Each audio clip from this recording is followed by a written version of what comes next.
communes qui sont venues. Ansou Sané pour Oussouye, Famara Mané pour Kolda. Famara, on va venir bientôt à Kolda. Avion bi dafa fees ba noppi, tout Kolda ne peut pas entrer dans l'avion ni tout Sédhiou. Hatab Sané pour Bounkiling. Bounkiling nag moom xam naa ni léegi war na nekk Boun Sama wala Boun waratu nekk Bounkiling en principe. Ñuy remercier Chérif Amadou Diouf qui est un militant, j'allais dire international. Canada, France, Sujet, Sénégal, il est à Mbelakadiao chez lui, il est ici à Ziguinchor, il est à Fatick, il est partout. Je veux remercier à travers lui toute la diaspora. Je remercier l'honorable sénateur Sakho, un doyen qui est toujours à notre côté depuis 2019 et de manière inlassable. Je crois qu'on est chez lui ici à Périssac. Je remercier également ma sœur Nyima Goudiaby qui a posé un acte courageux jóge fi mbir mi tooyee fi ñuy séddale les milliards du Sénégal pour venir rejoindre Pastef. Nyima, nous avons ensemble beaucoup de choses à construire sur Pétadieu. De remercier, de féliciter également M. Georges Mansali, actuel 3e adjoint au maire, qui a posé le même acte pour venir renforcer Pastef à Ziguinchor et dans tout le département. Moi, avec tous ses collaborateurs, nous leur disons bienvenue dans nos rangs parce que c'est ça Pastef.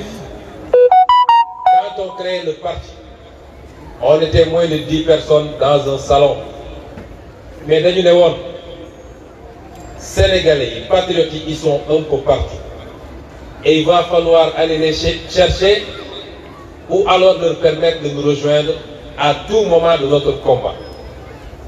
Même quand on sera au pouvoir, des patriotes continueront à nous rejoindre. Ñun ñi ñuy fekk si dañ leen yaatal ñoom ñiy ñëw dañu d'accord uufu ñu liggéey yaatal dans l'intérêt unique du Sénégal. Je n'ai pas parlé de Yankouba parce qu'il a pris la parole, ni de Djibril Sonko, mais je félicite toutes les délégations avec une fois encore, vraiment pour quelle mère, mais une mention spéciale à qui? À qui? À Bignona. Pour quelle mère? Mais ku def lu rëy am lu rëy. Donc félicitations et mention spéciale à Bignona. Meeting bi, je sais que si on l'avait tenu à Bignona, on aurait beaucoup de problèmes. Déjà fii kenn xaju fi, mais c'était à Bignona, on allait multiplier par 5. Kon mention spéciale à Bignona. dinaa leen waxtaanal nag rapidement ci ay poñ dina am lu mu wax lu yaatu loo xam ne Sénégal yëpp la dina am loo xam ne ça concerne la Casamance dina am loo xam ne nag ça concerne dëkk bii ñu ne muy Ziguinchor. Pour la Casamance, nous avons des gens qu'on nous envoie parce qu'ils sont de chez nous. C'est des frères et des sœurs de la Casamance.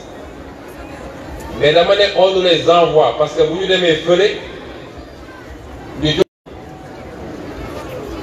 Quand ils viennent ici, ils nous disent que Macky Sall aime la Casamance. D'accord naa ko. Il aime très bien la Casamance. Comme il aime tout le Sénégal. On nous dit que Macky Sall li mu def Casamance kenn mësu ko def de 1960 à maintenant. Je leur dis loolu c'est pas vrai. mais ma la yéen de Macky Sall li mu def kenn musu koo def loolu c'est des rêves. Macky Sall d'abord Casamance musul réclamer lu bëri Casamance lu tuuti on donne un peu et tout le monde est content. su ma bañul woon heurté dama naan nous ne sommes pas très ambitieux. On te dit un pont et on dit il a fait des choses extraordinaires parce qu'il a fait un pont de 20 milliards. En tout cas, on n'a pas encore vu des investissements où on va nous dire c'est 500 milliards ou je ne sais quoi. Et je vais revenir sur ça. Le may wax nii nag c'est valable pour tout le Sénégal. Macky Sall, on nous dit ses réalisations, il a fait un pont de Marsassoum à 20,6 milliards. moom la war a ñëw inaugurer si temps yi pré-campagne. On va venir dire qu'on a fait des choses extraordinaires en Casamance parce qu'on a fait un pont de 20 milliards. Un pont boo xam ne délai de livraison yi ñu waxoon yépp passé na. Il nous avait dit que le pont serait réceptionné en 2020. En 2021, on n'a pas vu le pont. On nous dit Macky Sall moo def le pont sur le fleuve Gambie que nous attendions depuis longtemps. Dernier conseil des ministres bu mu consacré Casamance rek ils l'ont mis comme l'une des réalisations phares. Aujourd'hui, les gens n'attendent même plus le bac. Macky Sall a réglé le pont de Gambie. Je vais vous dire comment ça s'est passé.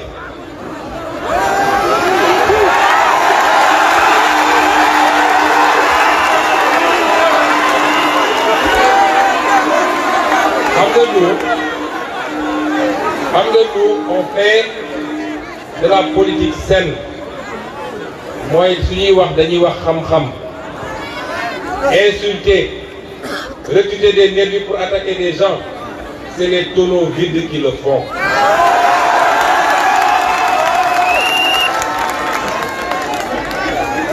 Macky Sall, pont Gambie bi, ça a coûté 93,68 millions de dollars, c'est-à-dire 46 milliards. Gis nga ci 46 milliards yooyu, les 42,2 milliards, c'est une subvention que la Banque africaine de développement a donnée à l'État gambien.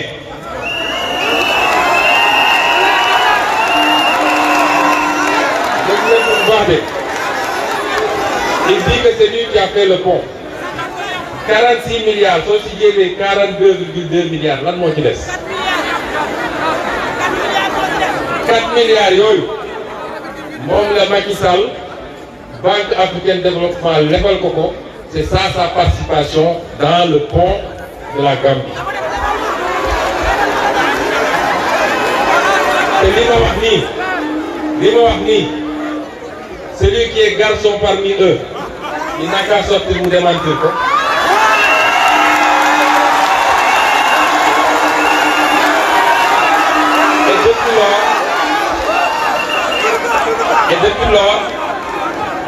Et depuis lors, on tympanise tous les Sénégalais la grande réalisation de Macky Sall, il a fait le pont de la Gambie.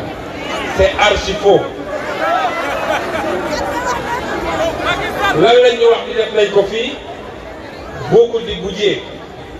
Nee nañu les études sont déjà finalisées et ils sont en train de rechercher le financement maintenant. Depuis combien de siècles on nous parle de beaucoup de budget? Beaucoup de calomnies. Pourtant, le financement est validé depuis longtemps par la Banque africaine de développement. Il a fallu que la population tout le temps nous gueule pour qu'on dise qu'on commence les travaux. Réhabilitation programmée de la route Saint-Nova-Bignona. Le conseil d'administration de la Banque africaine de développement a donné son feu vert depuis 2018. Va dégager première enveloppe. Va léegi xoos sax defaguñ ko.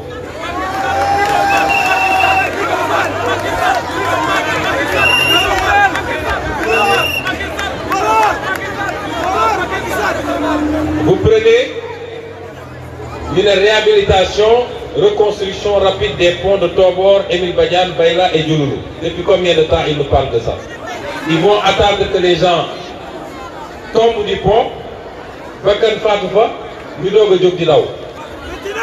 Tous ces ponts-là sont devenus des bombes à retardement pour ñëpp ñu fay jaar. Qu'est-ce que Macky Sall a fait? nee nañu renforcement desserte maritime Dakar Ziguinchor. Waa le bateau Aline Sitoé Diatta anam depuis combien de mois? Fan la nekk? Un bateau qui disparaît.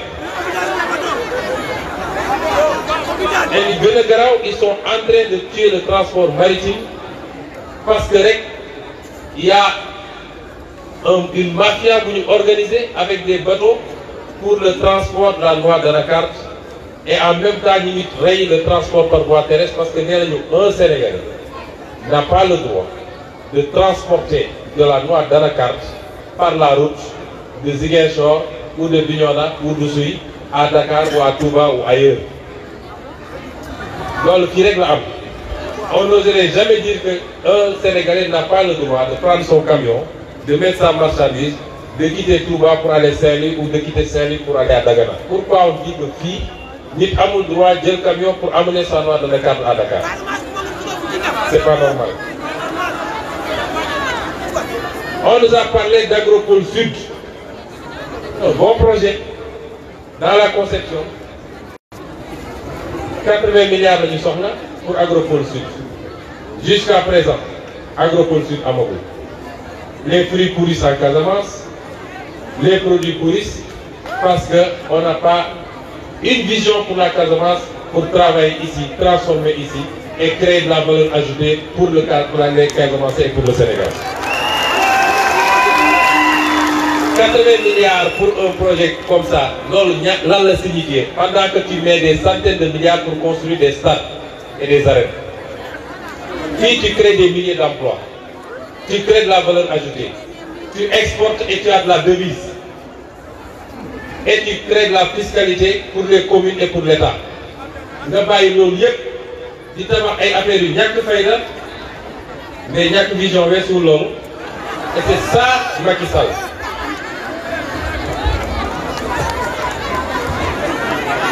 Macky Sall le 19 février 2015 fii la ñëw fii Ziguinchor ñu laalal ko tapis rouge mu doon inauguré si bateau yi je crois. Qu'est-ce qu'il avait dit? nee na il va construire un chemin de fer Dakar-Ziguinchor pour 500 millions de dollars. Est-ce que vous ngeen gis train Ziguinchor?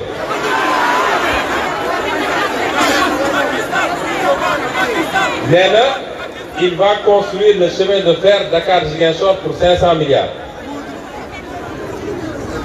Un bon projet parce que li mu doon drainer de Dakar à Tamba, de Tamba à Ziguinchor, corridor boobu li fa nekk ci économie ak li mu mën a transporter kon on n'aurait même pas besoin de dire nos mangues pourrissent ici, on n'aurait même pas besoin de dire que duñu fu ñuy jaaree noix d'acajou bi. Pendant ce temps tubaab yi ndax ko il a préféré prendre plus de 1500 milliards pour faire un terre qui est à terre jusqu'à présent.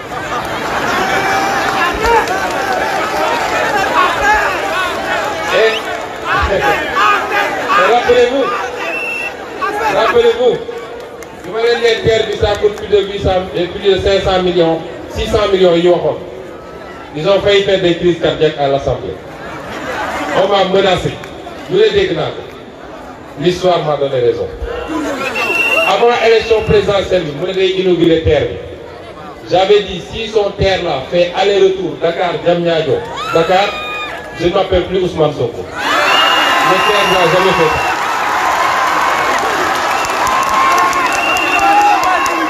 Voilà le bilan de Macky Sall et c'est ça que des politiciens de l'APR viennent de chez nous.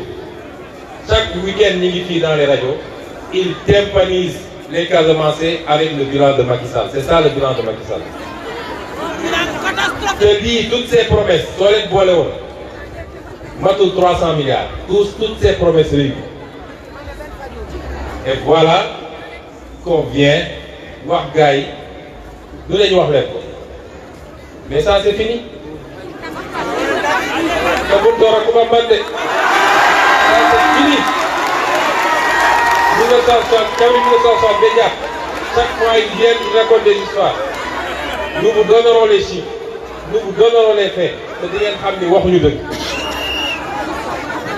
kon je sais déjà que c'est le cas. Je veux que chaque Casamançais et chaque Casamançaise ouvre les yeux. Nous savons ni naxambaay bi maquillage bi yàgg na fi mais dafa war a jeex parce que nag on a un potentiel extraordinaire qui à lui seul aurait pu développer le Sénégal. ñu nekk ci caaxaan yi rek pour ma ñëw nag ci Ziguinchor en tant que tel Ziguinchor dafa am mairie bi dafa am maire bu ko yor ñi ngi jëm ci élection locale pour apprécier ndax maire liggéey nag wala liggéeyul wax ju bëri ji dalu ko dañu naan lan la maire bi diggé woon ak waa diggoon waa Ziguinchor en 2014 ak lan la ci def liggéey boobu nag def nañ ko ñu wax ni 2014 équipe bi yor mairie bi dañu ne woon au plan culturel pérennisation de l'organisation de la biennale Zigfest est-ce que def nañ ko defuñu ko. Installation d'un conseil communal des acteurs culturels est-ce que def nañ ko defuñu ko. Construction d'une maison des arts et des cultures urbaines est-ce que def nañ ko defuñu ko. Construction d'un palais des cultures est-ce que def nañ ko defuñu ko. Donc culture 0%. Ñu ñëw ci sport comme il y a beaucoup de jeunes ici. ñu ne réhabilitation du stade Jules François Bocandé est-ce qu'ils l'ont fait defuñu ko. Construction de 2 piscines municipales xam naa ni su doon xaar piscine yooyu gars yi dañu gaaw a mën fee defuñu ko.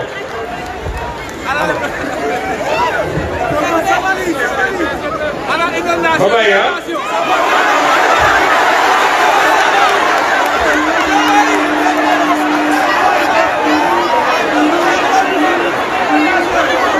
ñu ne construction de plusieurs plateaux multifonctionnels basket, handball, volleyball est-ce que gis ngeen loolu amu fi. Promotion de la lutte avec drapeau du maire est-ce que am na fi amu fi. Donc sport 0% également. ñu ne léegi en matière de santé. Construction de postes de santé à Djibok, Djefay, Goumel et Colobane Komoda est-ce que def nañ ko defuñu ko. ñu ne convention mairie UASZ boobu def nañ ko. Réhabilitation du dispensaire de Santhiaba avec le concours du PNDL boobu def nañ ko. kon boobu am nañ 2 sur 3 tane na. Félicitations.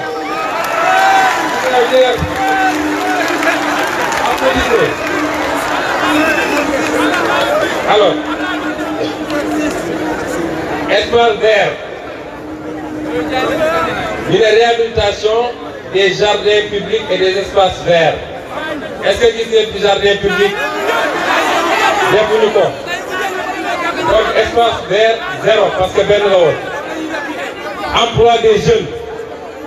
Il est mis en place de fermes périurbaines pour les femmes et les jeunes. Est-ce que gis ngeen fi ferme périurbaine? Donc foofu 0. Éducation. Construction de centres de développement dans les quartiers diminuent en faveur de la petite enfance defuñu ko. Doter les écoles en fourniture scolaire et informatique defuñu ko. Attribuer des bourses aux étudiants à vérifier. Bon, c'est à vérifier. Organiser des cérémonies de distribution de prix aux meilleurs élèves, ils ne l'ont pas fait. Organiser des compétitions IASU, defuñu ko. Organiser des compétitions génie en herbe, defuñu ko.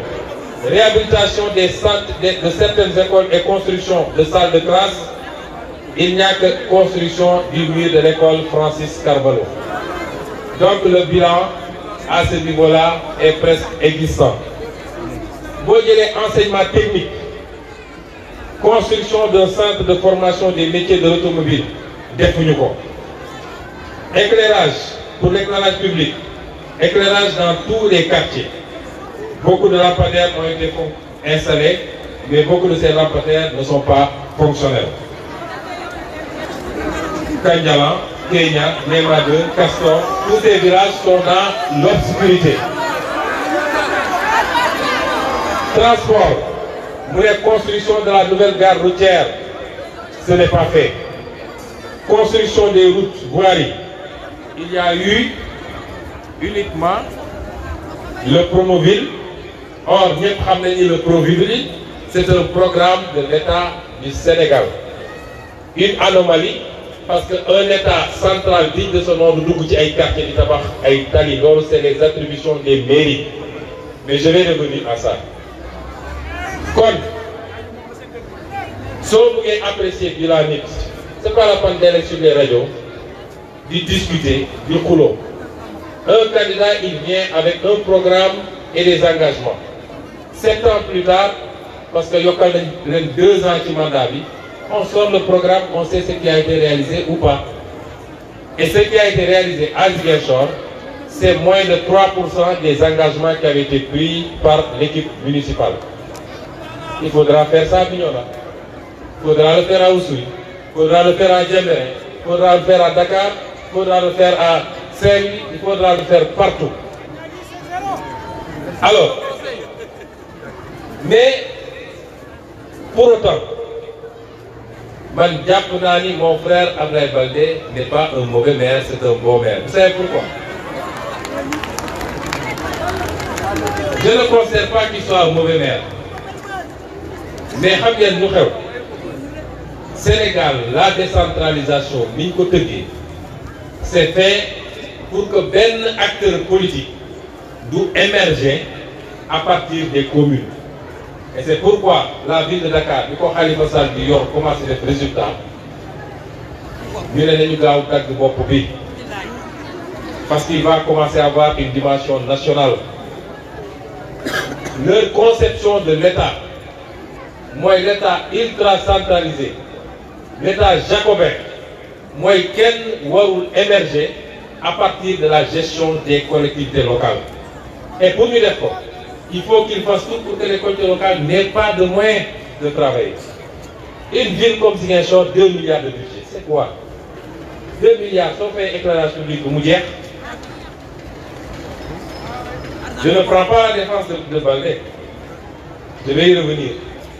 Mais je dis que, de manière générale, il y a un problème avec la décentralisation. Et l'acte 3 est une fumisterie. Parce que le seul problème de la décentralisation, moi, il y a des ressources conséquentes, équivalentes à des compétences qui ont été transférées. Et là, nous sommes les collectivités locales. Mon frère Djibril Sonko, un bon inspecteur du Trésor, puisqu'il gère beaucoup de communes, il a raison, il y a les ressources fiscales. Les ressources fiscales, il faut une ville pour un peu d'activité économique, ce qui n'est pas le cas de 90% des collectivités locales au Sénégal, et avoir un accompagnement, puisque les municipalités n'ont pas d'administration fiscale propre. Modeste de fonds de dotation. Sénégal, fonds transférés de l'État des collectivités locales. C'est 6% de la TVA. 6%. Alors que c'est 30% au Maroc. Même Malibu, c'est 20%. 6%. Qu'est-ce qu'on peut faire avec 6%? 552 communes et 46 qui dit ce montant-là.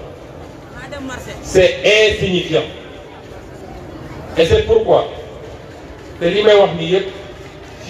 mois de décembre, je publierai un livre sur notre vision de la décentralisation.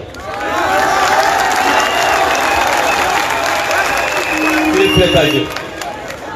Un livre que j'ai coécrit avec un Sénégalais qui vit dans la diaspora, M. Balla Fofana. Nous avons dit dernier réglage et dernière correction. Comme on l'a fait du présidentiel. Parce qu'un homme politique, dans une vision, dit qu'on vient de dire Mini. Je suis prêt à débattre de ce que j'ai écrit.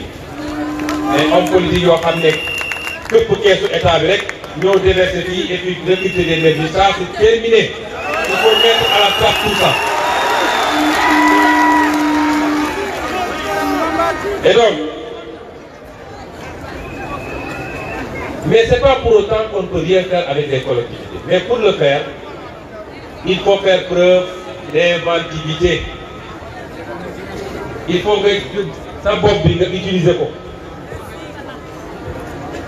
C'est là nous pouvons faire pire en Casamance. Nous voulons démontrer au monde entier, nous voulons démontrer au Sénégal qu'on peut faire des choses extraordinaires avec ou sans l'État central. On va l'expérimenter ici. C'est le meilleur résultat.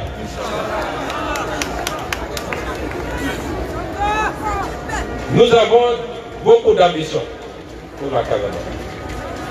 Nous avons beaucoup d'ambition pour le Sénégal. Nous avons beaucoup d'ambition pour l'Afrique. Voyez, Taïdi, bu ñu joxoon Sénégal 2019 xalaat bi ñu amoon ak programme bi ñu defoon te ñëpp dëppoo ni c'était le meilleur programme heure bi ñu koy appliquer. On se serait privé de perdre 5 années encore ci ay caaxaan. Mais ça n'a pas été le cas. Ci diggante bi élection locale la ñu jëm. Donc xalaat yooyu ñu am dañ ko bëgg a expérimenter fii. Peut-être loolu sax moo gën yàlla doon la ko bëggee woon parce que je sais que ici dinañu am accompagnement bi dinañu am volonté bi citoyen bi ci war a toog dinañu am tout ce qu'il faut pour démontrer ce qu'on veut démontrer à la face du monde. J'ai voulu le meeting de la Casamance naturelle, c'est pourquoi j'ai demandé même sur les benn cas na nit ñi jógee Kolda na nit ñi jógee Sédhiou boole ko waa région de Ziguinchor ñu daje fii ñu waxtaan. Mbokk yi, est-ce que vous connaissez le potentiel de la Casamance? Est-ce que vous connaissez le potentiel de la Casamance? Mun ngeen wax ci Sénégal foo xam ne tous les secteurs économiques daje na fa. Am nga 80 km de façade maritime sur les 718 km de façade maritime du Sénégal. 80 yi donc plus de 10% mi ngi fii Casamance. Ça veut dire que mun nga am économie maritime. Su ñuy wax économie maritime nag du rek la pêche du napp rek mais li wër économie maritime bi yëpp tourisme bi. On a les plus belles plages du monde. Cap Skirring, Djemkaw, on sait ce qu'il y a là-bas. Mun nga yàlla may la ay ressources naturelles te ñun ñëpp xam nañ ni pétrole am na fii frontière diggante Casamance ak Guinée-Bissau. Donc l'économie maritime ëpp na loolu. Yàlla may nañu ko. Nous encore quoi? Nous on est l'une des rares zones du Sénégal qui a une forêt. Est-ce que vous savez l'économie forestière? Les fruits non ligneux qui viennent ci àll bi fii la des ba léegi Casamance.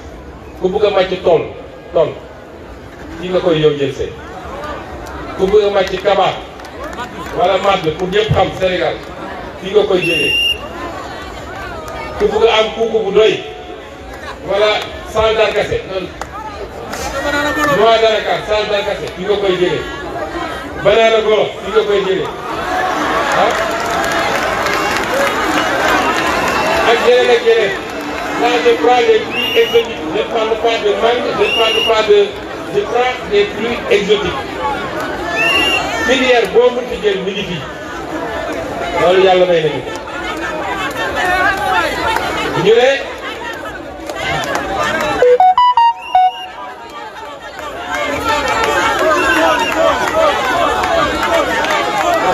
30 secondes rek ma noppalu 30 secondes rek loolu yëpp am kon ko koy ko 5 minutes rek yow nga koy ko dans 5 minutes je ferai ko loolu yëpp am ci ñu ne léegi nga am positionnement géographique boo xam ne tu as 3 frontières. Est-ce que vous savez l'économie transfrontalière? On a la Gambie, frontière, la Guinée-Bissau, frontière, la Guinée-Conakry, frontière. Et on a tout ça. Mais malgré tout, et c'est ça qui est choquant, au moment où on fait le classement, chaque année, les régions de la Casamance naturelle, boo ci boolee Tambacounda ak Kédougou ñoom nañu ne ñooy les régions les plus pauvres du Sénégal, c'est-à-dire les plus riches et les plus pauvres. Comme le Sénégal est l'un des 25 pays les plus pauvres sous l'ère Macky Sall du monde. Est-ce que loolu c'est normal? Donc ñun dañu jàpp ni am nañu vision pour Casamance dañu bëgg commencer expérimenter suñuy idée fii 2024 bu ñu joxee Sénégal ñu yaatal ko Sénégal yépp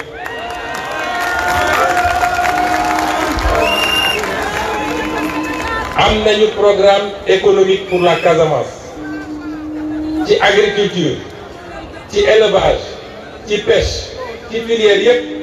Mais loolu mënuma ko détailler fii ci meeting bi mais dinaa ñëw ñu dans quelques jours vous aurez le programme que nous avons pour la Casamance.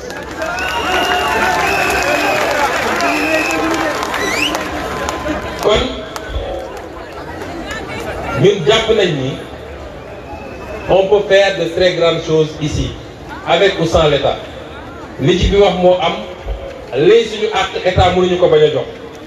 Même si selon que qui opposition la bokk wala fële mun nañu essayer de faire attention mais man ce que je veux c'est que ñu gëm suñu bopp hors État ñu lancer suñu programme lii doon suñu responsabilité. Je vais venir avec des programmes discuter nañu waxtaan nañu ba pare avec des partenaires des bailleurs institutionnels comme non institutionnels li ma bëgg am ci engagement. Moi, quand on va dire, expérimenter déjà dans le cadre du parti, vacances agricoles citoyennes, vous janvier 2023, toutes les communes, on va les rappeler à plus de 80%, Nicole Djibi-Wahé. Ensuite, on va lancer un programme agricole. Hivernage 2023, toutes les productions dañ ko mën a multiplier par 2. Est-ce que vous vous engagez à notre côté pour réaliser cela? Est-ce que demain, si nous allons lancer des programmes pour que nos villes soient les plus propres du Sénégal, nous allons tous les 15 jours que tout le monde sorte. Nous devons le dire, est-ce que vous sortirez tous? Un exemple là, mais ce que je veux et ce que j'attends de vous, moi, un engagement citoyen sans faille.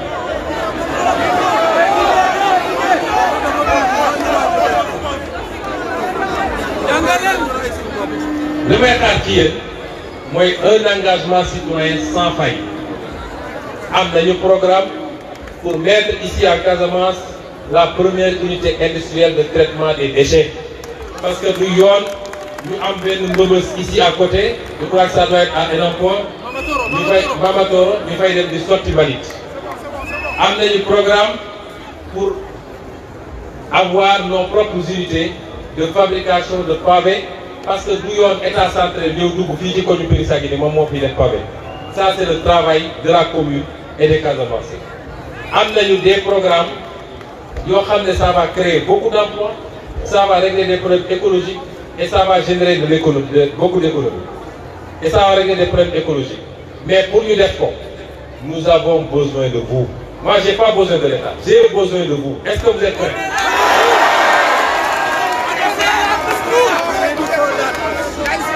L'autre, moi, je suis challenge du domaine.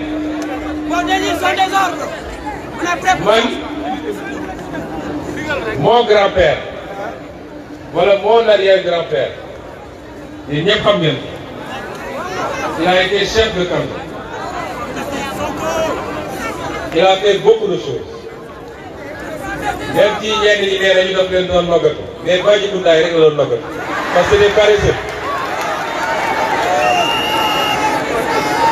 Mais si on a réglé le problème de la route Tobor-Ziguinchor, c'est grâce à lui, même s'il a contraint les gens à le faire. N'est-ce pas?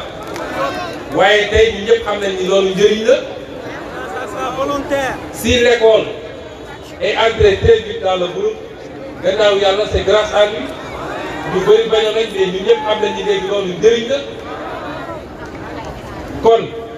ñun soxlaatuñu ku ñu contraindre parce que loolu jamono colon bi la mais ñun mun nañ ko defal suñu bopp ñooy bëgg suñu bopp bëgg suñu réew. S'il y a des travaux à faire ñun ñëpp ñu jógandoo parce que biñ doon forcer nit ñi ñu yenn de gros cailloux de gros morceaux de trucs pour def de pierre di ko yóbbu pour teg au niveau de la route de Tobor, il n'était pas content. Est-ce que nous sommes prêts aujourd'hui maintenant à faire la même chose mais volontairement? Parce que nous aimons notre Casamance. Est-ce que nous sommes prêts? Loolu laa soxla ci yéen soxlawuma leneen la ca des bàyyi leen ñu ko parce que am nañu gis-gis bi am nañu xam-xam bi am nañu yéene bi et c'est ça que nous voudrons faire avec le Sénégal parce que un pays waa réew mi koy tabax. On vous dit les bailleurs de fonds ceux-ci ils prennent des avions dem di saraxu xaalis di lekk ñu koy fay des générations. Un pays, c'est les fils et les filles du pays ñooy tabax réew mi et c'est ce qu'on veut expérimenter ici. Est-ce que vous êtes prêts?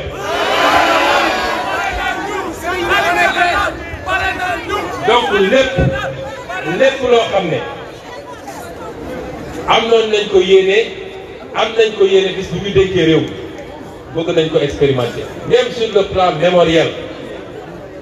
Plan mémoriel mooy lan tey sooy doxantu biir Ziguinchor quand je te promène dans les rues de Ziguinchor tu as l'impression peut-être que tu es en France surtout fi ñuy wax Escale on te dit quoi? Rue Javelier, rue Lieutenant Triche, rue Le Moine, rue de France, rue Général de Gaulle. Nous, on n'a pas de héros. Voilà.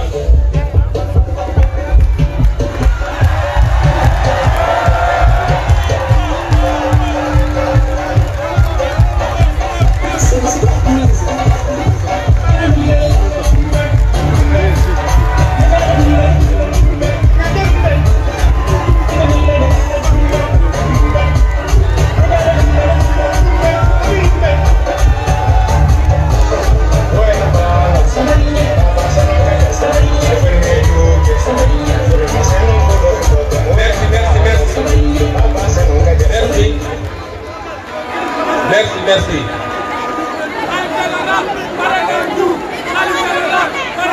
Merci.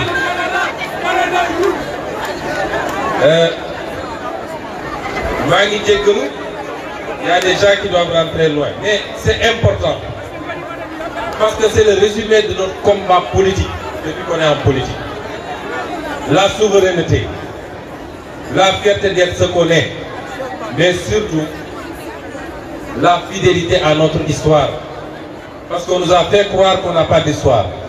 Le vainqueur a écrit l'histoire. Le vainqueur Moïkan, c'était le colon. Et il nous a dit que nous n'avons pas d'histoire. est-ce que xam ngeen kan mooy capitaine Javelier?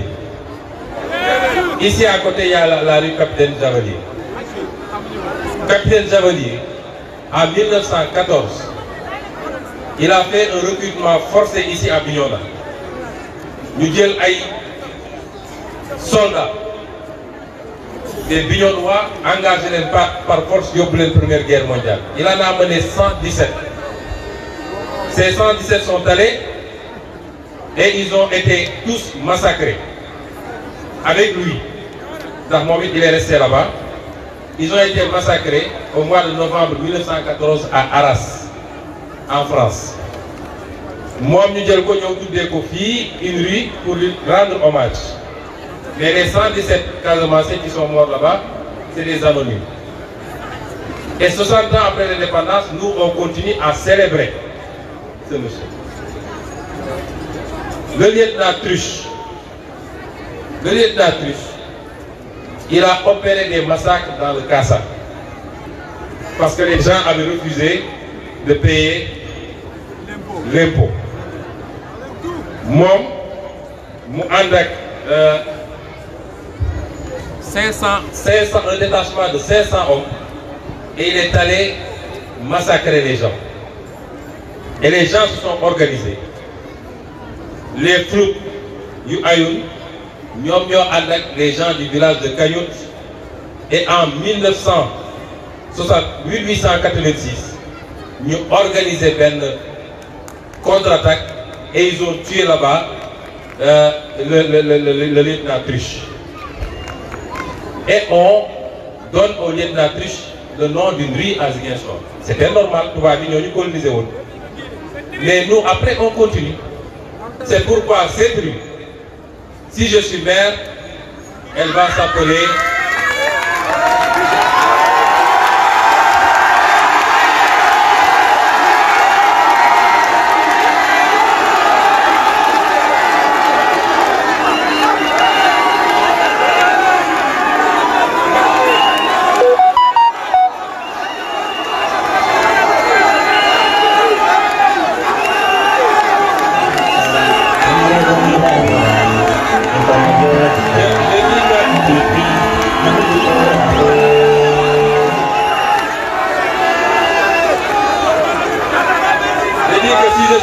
Cette nuit c'est l'équipe 1886 en hommage à nos aïeuls qui avaient résisté et qui avaient fait face à l'oppression. Des généraux et des lieutenants, et ça l'histoire doit le ramener parce que c'est ça qui fait la fierté de nos enfants.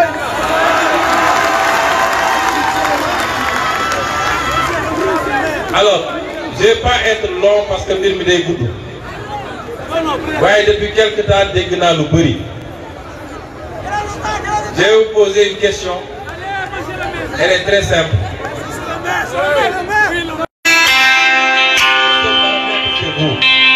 Qu'est-ce que vous voulez?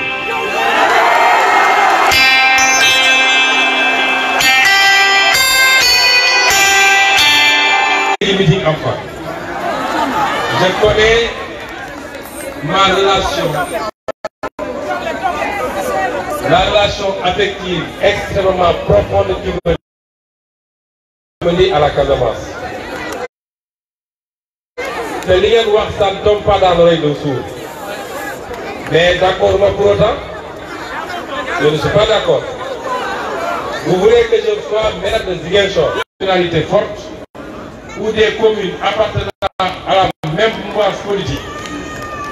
Les maires, les présidents de conseil départemental se retrouvent.